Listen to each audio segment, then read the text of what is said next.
Oh, and action.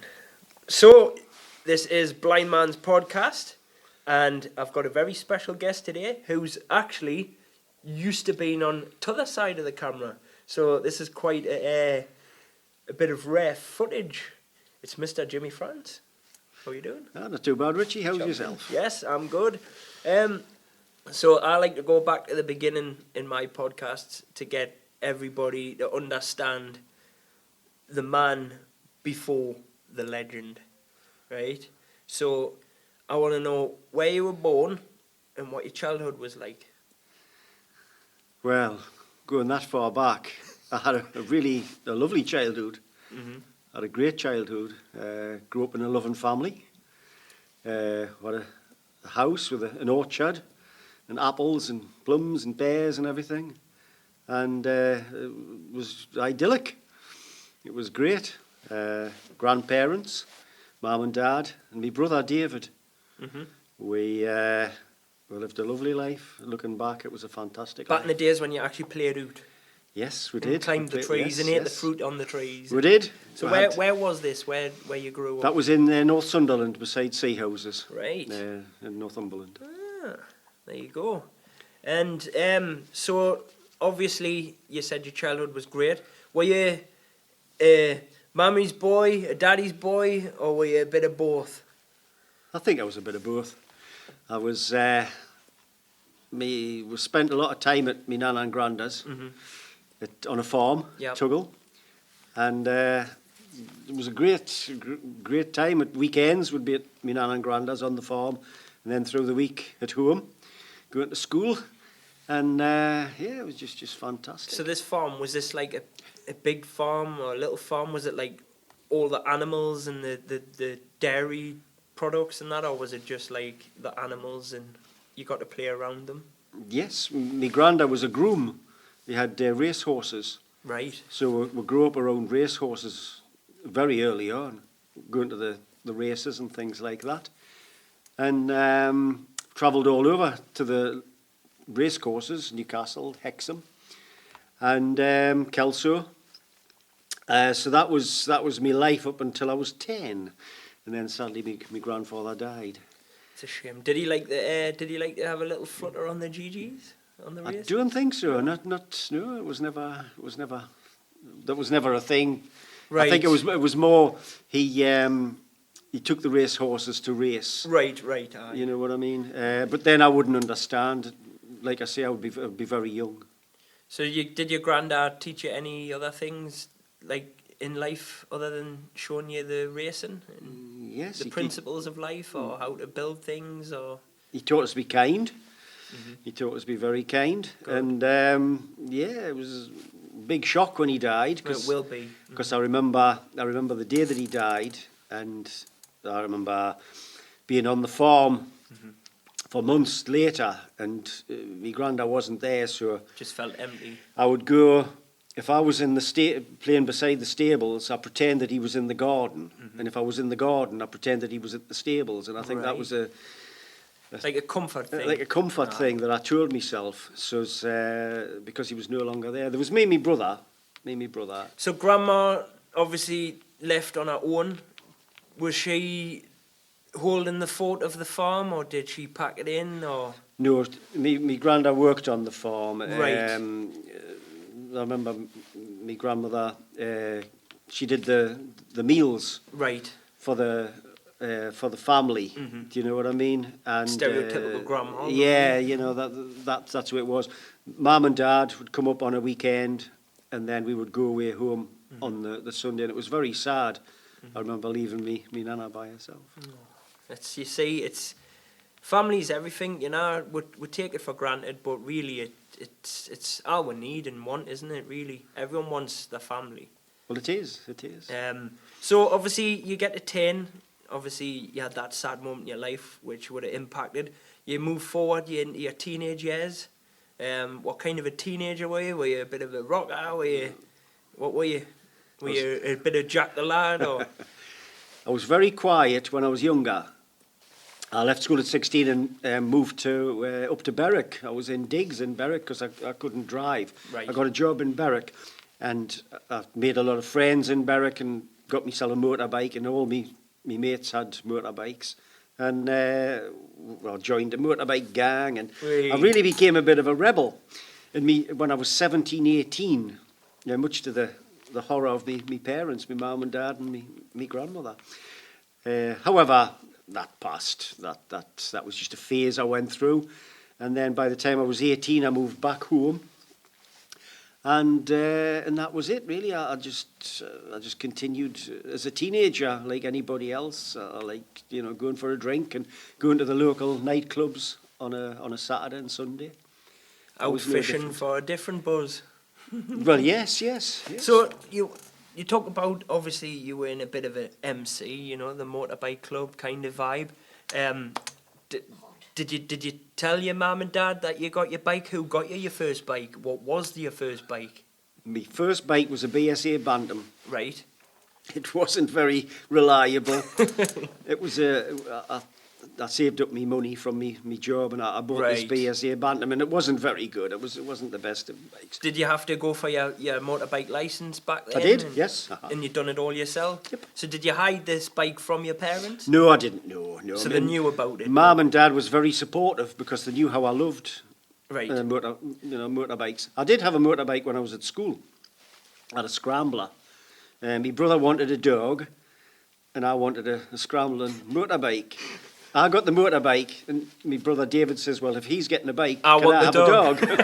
So he got a dog. So was your mum one of these ones? Hey, Jimmy, you better be careful. I hope you wear your helmet if you come off it. They went through all of that. They always nick in your ear with the bikes, aren't they? Well, looking back, when I was at school, I travelled around on the back of a Triumph 650 Bonneville with a guy called Frankie Steele. And we were coming back from the Speedway one night, and we had a really, really bad smash up on the A1. There was 3 motorcycles and 5 cars involved. Wow. And all I remember is this bright light in front of her, which was the car headlight, because we hit it head on about 60, 65, a very lucky man. 70 mile an hour, overtaking these cars. And all I remember was my face hitting his back. And I lifted, and as I lifted, I must have passed out. I must have passed out with the inertia of hitting the car. Mm-hmm. And the next thing I knew, I came to with my face lying in right in the tarmac, and I got up and I ran to the side of the road. And I looked back, and as I looked back, there was all this mayhem of cars and bikes and everything smashed up. And of course there was cars coming along the A1 to stop. And I just remember seeing Frankie standing with the blood pouring down his face, and I was unmarked. I was absolutely unmarked. And what happened was when it came about, what had happened was we'd hit the car head on.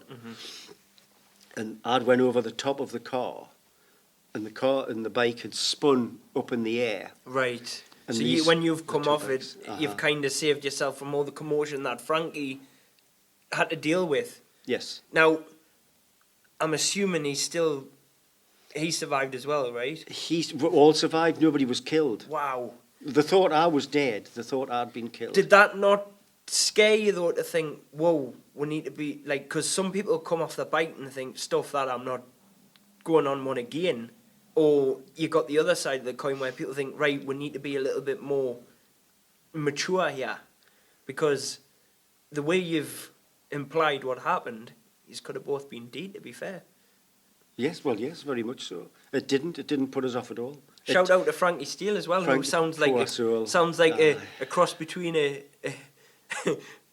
mafia boss and a jazz musician. Sadly, Frankie died just a couple of years ago. Right. Not very long ago. Not from that crash. No. Every time we used to meet up, he would say we were lucky to be alive that night, which was absolutely true. We were very lucky to be alive. But it never put us off. And that was 1973. Right. And in 1974, I got a job in a motorcycle garage. And one of my jobs was to put that Triumph Bonneville back together again. And the irony of it is you broke your bike, and then the job after it is to fix it. the bikes. So if you, last part of the bike thing, if you had all the money in the world right now, and you could buy any bike on the planet, would you go retro? Would you go new? What would your dream bike be? Probably go new, and it Right. would be a Ducati. There you go. I do like the Ducatis because new Ducatis are like works of art. They're no longer like motorcycles that I grew up with. Right. They're actually like works of art. Always. So what's is it a stereotype to say that bikers like the Harley D's, or is that D's actually love the Harley D's? Well, that's right. Yeah. It's a lifestyle. You're buying into a lifestyle. It always is with a motorcycle. You're buying into a lifestyle, and if you buy a Harley Davidson, you know it's because you love that, the Levi jeans commercials type bike. So your Harley Davidson's bit like your Tupac Shakur of the motorcycle world. It's like the top form, what everyone wants to be like or have. Or Well, when I worked in the trade, we always said that if you wanted to sell a pair of jeans, use a Harley Davidson. If you wanted speed and reliability, buy a Honda. oh, there you go. So would you have ever got into that TT racing thing? I did race motorcycles, yeah. You did? Yeah, I did, yeah. Right, there you go. Went through all that. That's a different kettle of fish when you've got to lean your body over and everything. That looks scary, that stuff, man. My life was motorcycles. I can imagine. Raced them, fixed them, rode them. So what if your whole life was motorcycles, what got you away from something that you love so much to picking up a camera? Because it's like you'd think you would still be around your motorcycles. Well, in 1993, I got made redundant. The garage was gone. The motorcycle dealership was gone. And we got taken over by a car dealership, Right. which I didn't like. No. They kept us on, and it was great. But it wasn't me. It just wasn't me. No, you're a And biker. I wanted a change. So we had the children in London. We're down in London, and I remember standing outside Parliament, and I seen the Prime Minister go driving in his motorcade and everything with the police, with the bikes and everything. And here, the cameramen were standing, the camera crews were standing at the entrance of Parliament. And on that instant, I looked, and I thought, that's what I want to do. I was in my 30s, early 30s. I thought, that's what I want to do. So, when I became redundant, much to the disgust of my wife, I got offered a big job in a motorcycle dealership in Newcastle as a foreman, because I worked for Honda. However, I refused that, and I said I wanted to go into television. Well, it just sounded crackers. It sounded stupid. It sounded a bit daft, because I was, like I say, I was in my early 30s, and of course, really, that's too late to go into television. Right. Is I was told I was too old to go into television. Wow. So I got made redundant, and that was the push that I needed to actually get into television. So was this the moment when Mrs. France says, "Come on, grow up"? You know, She did, yes. what you're doing. So, what was your first like major project in the telly where you actually thought, "Wow, this is actually starting to feel real. This is not me pissing about anymore." It was a Lucozade advert with Alan Shearer. Right, there you go. I hadn't been in the industry 5 minutes, and I got called to go and be a camera assistant on a Lucozade advert. It was down beside Durham, fence houses. And I got the call, and I went down this day, and I hadn't got a clue what I was going to do, or anything. And I met the director, and the director says, well, he says, you're a camera assistant. I'd been to the European Media School, so I was plonked on a lawn with Alan Shearer and a cameraman, and Alan Shearer had to actually fire a ball at the camera. So I was working as, like I say, the camera assistant. I wasn't the main camera person. I had nothing to do with the actual camera itself. I was on the cabling. I was on the feedback to the playback. Dead easy job. Great job, Could have done it every day, that. However, here was Alan Shearer firing a football past me and the cameraman on a lawn. And you know that's going... That's right. Because he was such a shooter. Cannonballs. There were cannonballs. Was this it when he was in his prime as well? It was, yep. Right, there you go now. It was the 1998 World Cup. Yes. It was for the 1998 World Cup. And I always remember thinking, any goalie that stands in a goal and lets Alan Shearer, or a professional footballer, kick a ball. Aye, we know Shearer was one of the finest in his prime. So He was. And that day, I learnt how to respect talent, respect people I was working with. It was a learning curve because I was out of a workshop with all everything that goes on in a workshop. I was the foreman in the workshop, so I was the boss. Right. Now I was a lowly camera assistant. However, I was in my dream job again. So were you blind to all this stuff? Because obviously, like, you're here now and you're kind of giving us the hints and the tips and all of the little, like, you know, when you first started this, were you like, the hell do I do here? And then you just learned it yourself, or did you have a tutor or like an inspiration or an idol type person? Like, did you look up to anybody who was good with a camera? So like, you've got your top man, or did you just have to learn it yourself? When I got into this, it was all the talent on television I was looking at. Right. I was looking at Bruce Forsyth, Noel Edmonds, and all the people in front of the camera. Good game. And now I had to get behind the camera. When I was on at the European Media School, day one, a guy called David Ember, who I had total respect for. David Ember had been in the industry all of his life. He was top notch. Him and Greg Dyke. Greg Dyke was part and parcel of the BBC. He was in charge of the BBC. All these people I was now sitting having cups of coffee with that I'd never dreamt I would have a cup of coffee with when I was at the garage. And we're talking 4 years later. 3-4 years later. So what happened was, on the induction day, I went forward because everybody on that course was wanting to go into media management. Right, yes. That worked in production, most of their lives. They were going into media management, and here was me, a motorcycle mechanic, in with them. So you kind of felt like the outlaw. I did. I felt like a duck out of water. So I went to David Ember, and I says, David, I think I've maybe everything's going over the top of my head. I says, this is very interesting being under the lights and in front of the cameras and everything. And he says, you've earned your place on this course.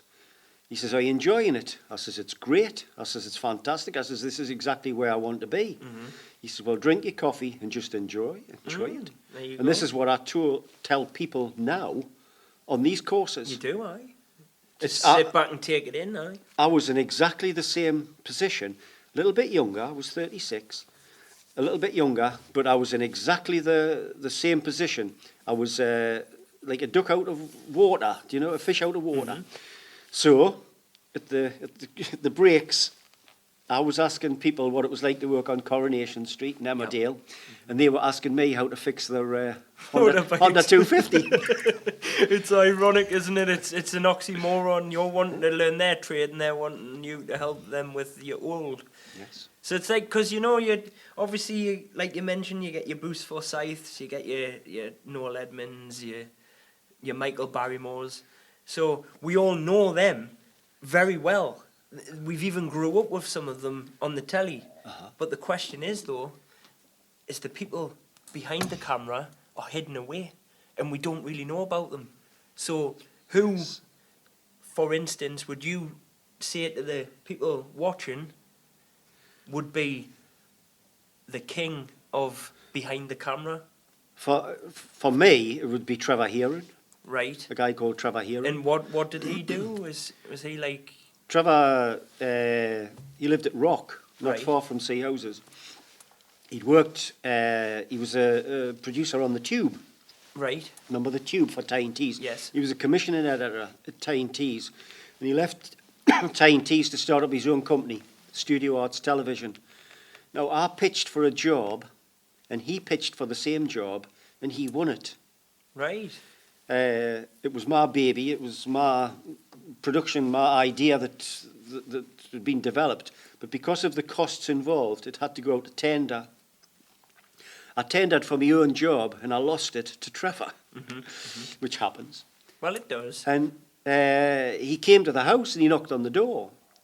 And he, my name's Trevor here, and can I come in? Took me on as a co-producer of the very programme that I'd had the idea for. Now, that must have felt like a sense of, achievement, because obviously, originally you wanted it, and then he's coming and gifting it to you at the same time. So, what's going on in your head at that moment? Are you thinking, wow, that was lucky, or I'll just crack on with it? I couldn't believe me luck.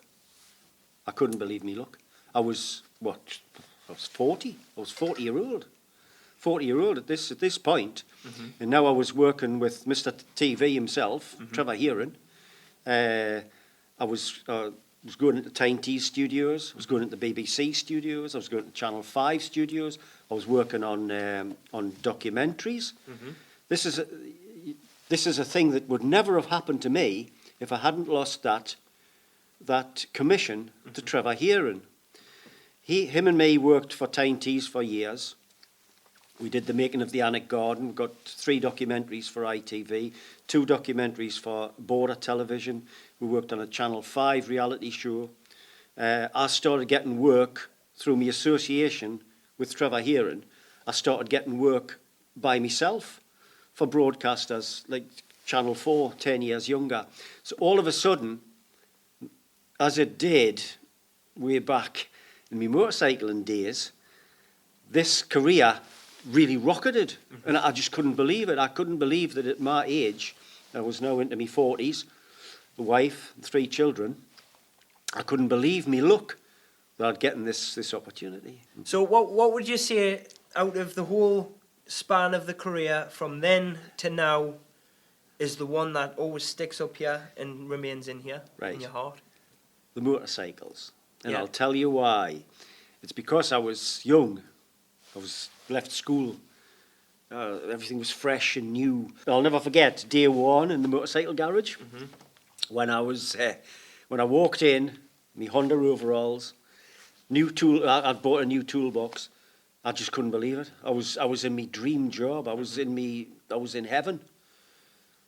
But however, when I was in my 30s and early 40s, I was back in heaven again, because I was in exactly the place where I wanted to be. So what about in the camera side, the most memorable job for your camera, like where you thought, wow, I can't believe this? Filming my parents. Aye? On that first, the job that was working with Trevor. Aye? Trevor says to us, we were putting people in front of the camera, and he says, we should put your mum and dad in front of the camera. I says, no, they'll not be interested. Mum and dad were interested. We sat them down in the house for, an afternoon, maybe 3 hours. We got 3 hours footage of them talking. Best thing I ever did in my life. Really? And do you think it was because it was sentimental value? Yeah, definitely. With it being your mother and your father? They're no longer here. Aye. So that footage is priceless. So you've forever got that now as well, and you can just watch it back whenever you want. That's lovely, that. Most uncomfortable moment? Like where you've thought, just get us out of here, I can't put up with this. Like, don't have to mention names. But I can't really think. I don't think there's. I mean, I can think of me career. There's been loads of uncomfortable moments, I suppose, when things have gone wrong. You know what I mean? I remember me and Trevor were filming Sir Robert McAlpine, and a cable had come out. A cable came out halfway through Sir Robert McAlpine's interview, and Trevor looked across at me and I looked across at him, and we knew something was up because the sound had gone off. And here, one of the cables had come out. It wasn't a very good cable. The cable had come out, and I didn't say nothing, and Trevor never said anything.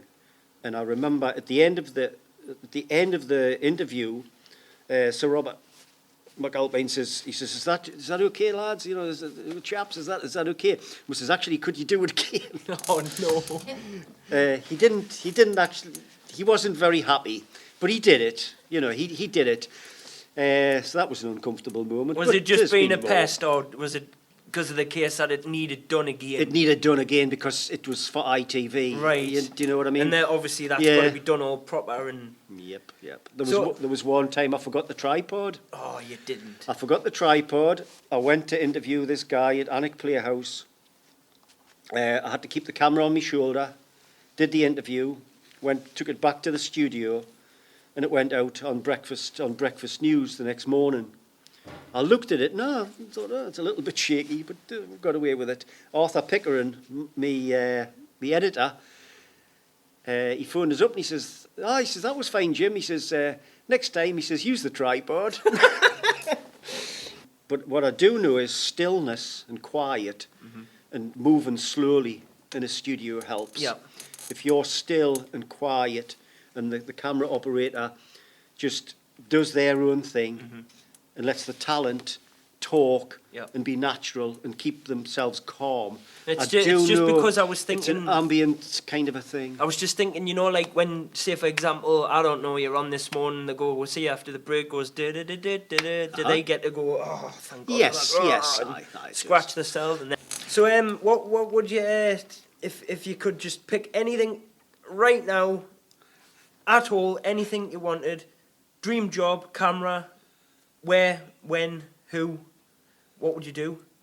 Would it be documentary with such and such, or would it be a film, or...?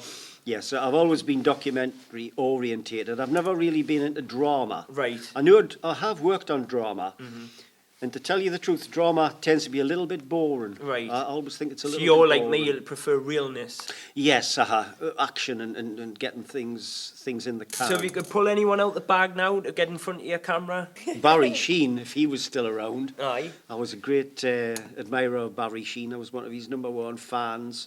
That was in my motorbike days. I wish I'd had a camera back then when I was doing the racing. Oh, aye, the footage. I didn't even have a stills camera back in them days. It was the footage would have been really good now. So the last part of your camera bit, not that I'm any consolation as superstar, but how did you come across? Because for anyone that doesn't actually know, if you're not aware, this is the guy behind the magic on the Blind Man B music videos, right? So I'd obviously do the songs in the recording studio, and then I send that over to Jimmy. What can you do with this? We meet up, he records, does all the magic. Where the hell did that come from? I'm going to film a hip-hop rapper and make his music videos for him. Was that just random? Well, it was, wasn't it? I mean, we met, you know, at Coast, and I'd done the music videos before. But your talent was just shone through, and I mean, I hadn't done that genre of music before, but your talent just shone through, and the energy and everything, it lends itself to video. And it's a good little day, isn't it, when we'll get together and we'll sort it out. Really good. We've kind of made a little bit of a video album together, me and Jimmy, through Luk-luk, and it's absolutely fantastic. It's very professional. Always feel comfortable. He's not a bully. He doesn't tell you how to do it. Well, he does tell you how to do it, but he doesn't tell you have to do it. Like some video people and record label people can be quite controlling and narcissistic about it. Jimmy's more laid back. Like he said previously, when you come to the projects, just take it in. He goes with the flow, I go with the flow, and we just make some magic. And do you think you would consider making that a bit of a side project career now with me? Definitely. Yep. Most definitely, yeah. Because you enjoy it as much as I do. I know that. Yeah, I like the creativity of the edit. It's very good. The creativity of the edit on music videos is really good. If someone said to you 30 years ago, though, Jimmy, you're going to be the main videographer for a hip-hop rapper. Would never have believed them. It's crazy, isn't it? So, have you got anything weird and wonderful you want to tell us? Some tales from maybe, I don't know, without incriminating yourself or getting into trouble? Well, I mean, I've worked with a lot of people. When Trevor Heron left ITV, and he went to work at Sunderland University. Yep. And I mean, that wasn't, you know, I was kind of left on my own, and I went into this to Tyne Tees, thinking that was it for me, working on the news. And I always remember Arthur Pickering saying to us, he says, can you, you know, Trevor's gone. He says, can you manage on your own? And I said, yes, yeah, that's just no problem. So I went from camera, sound To everything. to camera, sound, interviewing, and everything, you know, research, everything. And that's kind of the way I learnt. But I couldn't have done that without learning from Trevor. Has there been times where you felt like you'll sink before you swim? Or did it feel just natural to you, like the bite thing? Not really. No? No. I think I've always been confident. I think I've always been confident. But you're always learning all other the time. things, yeah. 'Cause all the time. without being arrogant or cocky, it doesn't matter how good we are at something, we learn every day. I mean, I've been rapping now for 13 years, and just yesterday I was learning new techniques. So it's always the case. If you remain where you'll always be the student and never the teacher, I think you'll become better. Do you know what I mean? Yes. Because once you get that mindset of I'm the teacher, that's when you stop learning and I think you start losing things. That's right. So what do you think of this day and age, and Jimmy, with like the woke society, with humour? Because obviously back then in the 70s and the 80s, you could have a laugh about anything, couldn't you? And if you got offended, you just punched each other and that was the end of it. You shook hands. Changed days. Now it's like everyone's like, that's offensive, you can't say that. I know. Changed days, you see. Aye. But then, I've often thought this, I have often thought this, complain about that, Yep. the changing of society, but then looking back, my grandparents, with me motorbike and me chains Right. and badges, So you think it's just they would evolved? think the same thing about me, Right. because they came through the war years, and they would think these young whippersnappers. Being disrespectful. Yeah. And, So- and it moves on, you know. I think. So you society- think it's always been the same, but the principle and concept has just changed throughout the youth. generations. It's youth. Like, look, in the 80s, the people that grew their hair out to Uh-huh. be a rebel. Like, Yeah. yeah. That was me band days when I was in bands. You see, my teenage years was in the 70s. My teenage years was in the 70s with glam rock. Mm-hmm. Now, in the 80s, I was in bands myself, but glam rock was way behind us. It was now Spandau Ballet and things like that. So So again, it was another change. So what were you, more punk, alternative punk, or We were more into like arena, like U2, right? U2 and Simple Minds. Right. So basically, it's like when I was a kid, my mum and dad say to me, "Oh, what you playing that Mickey Mouse music for? You know, like the rave." Huh? And then I say to my kids, like, "Oh, I can't stand that noise." So really, we're just moving it, shifting the pole to what we find offensive. Yes. I think that's what it could be. He's explained it in one, guys. It all comes down. It all comes down to age. Yep. It all comes down to attitude. Yep. And it can all come down to your outlook on life. If I'm 66 now. If I was stuck in the 70s, I'd be stuck in the 70s, in the motorcycle side of things. The 80s was the bands, Yep. being in pop music. Yep. 90s And now was the raves. 90s was me getting into the media. Yep. And good grief, we're in 2023, and I've filmed some people who I grew up with, and their attitude is totally different to mine. Right. So what advice would you give to a young, and say there's a young whippersnapper there, he's 15-year-old, he's just coming out of school, he wants to get into, I'd say, media. What advice would you, as the experience you've had, as at the age you're at, would say to motivate him into becoming like what you've done? I would say go for it, and take every day, every chance you can. Grab everything with both hands and hold on. Use your youth to get you into places where you wouldn't normally go. Use your youth to be an apprentice, like I was in the motorcycle industry. I was an apprentice. like the training, things like that. We've had youngsters from schools, as a good example, from schools that come in for work experience. Yeah. And they can't believe it. They can't believe that the media and TV industry is as it is. It's hard work. It's hard graft. It's not easy. It's tiring. It's tiring. It's not. It's certainly not. It's not luxury. It's hard work, like any other industry. But you reap what you sow, didn't But you? if you stick in there and you learn, do you know what I mean? Yeah. It all comes back, because if you're reliable, that's one of the big things. If you're reliable, you're good timing and things like that. It all goes.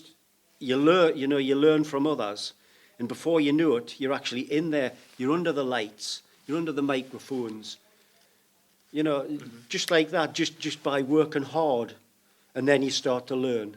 And the learning is like what we're doing, hands-on, very, very much hands-on. Don't get too technical. I've often said that.